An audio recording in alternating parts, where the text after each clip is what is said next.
All right, so starting with problem number 10. Now they give you problems and they give you points. They say the vector has initial point P and a terminal point Q, and they want you to write the vector in the form AI plus BJ, that is, find its position vector. So I want you to note up here that the I part of your vector, the AI, is going to be the horizontal component, so there'll be some horizontal distance. And then there'll be some vertical distance, which is going to be the distance in terms of your J. Your vertical component is J. So basically, you just imagine these 2 points are in a coordinate plane. So P is at the origin of your coordinate plane, and then you move over to the right 3 units, and you move up 5 units. So here is point Q. Here is point P. Since P is at the origin, you move over to the right again 3 units, and you move up 5 units. So now your position vector, your actual vector, starts at P and it goes to Q. So here's your vector, and then here are the components of it. So this vector is going to be V equals 3I plus 5J.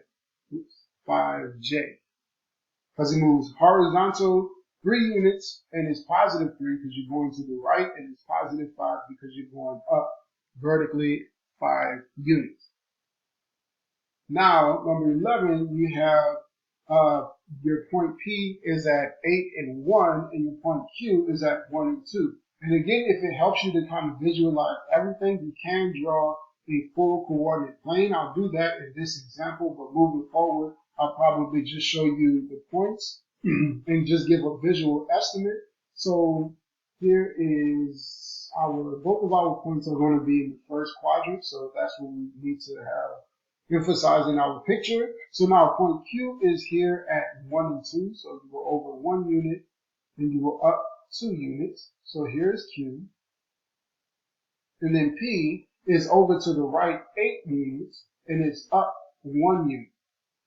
So P is your initial point, and then Q is your terminal point. So if you just draw the vector here, it looks like this.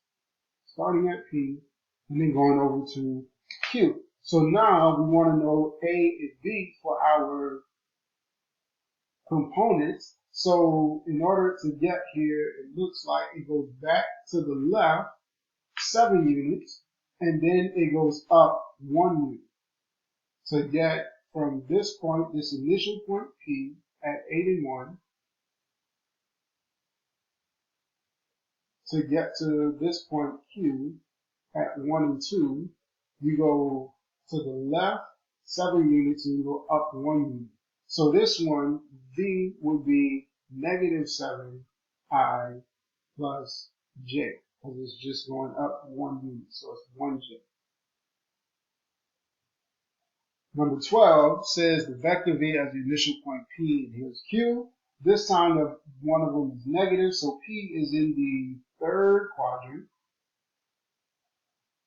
So here's negative 7 and negative 3 here, to the left 7 units, down 3 units. And then Q is at positive 4 and negative 4, so to the right 4 units and down 4 units. So we're going down 1 here.